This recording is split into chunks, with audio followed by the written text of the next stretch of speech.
سلام بنده های عزیز، امید که جور صحتمند و سریع باشید. در امان روزگار باشید، لباس یافیت داشته باشید. قسم می‌بینید دوستان عزیز، امروز ما در شهر قدیم ولایت سمنگان، شهر قدیم گفته میشه، پارک شهر قدیم آمدیم با یک جای بسیار زیبا، لیبا خوبش. این قسم می‌بینید یک سمنگان است، شام که داخل خودش میشه دوستان عزیز، خیلی جای زیبا و مقبول است.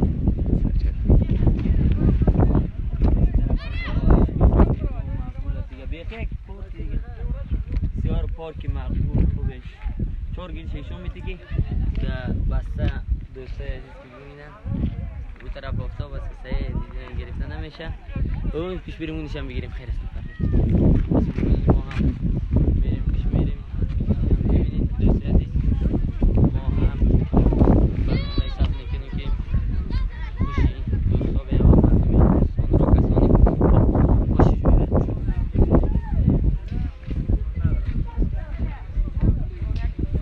جوید. صفی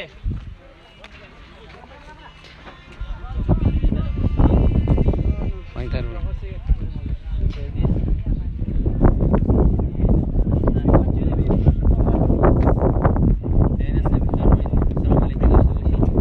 سلام دوستان عزیز، خوش آمدید.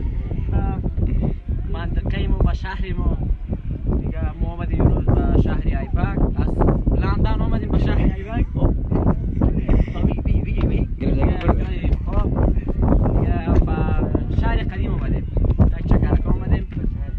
امیدوارم که جور صحتمند سلامت باشید بچه‌ها، دوستا، عزیزا. لایک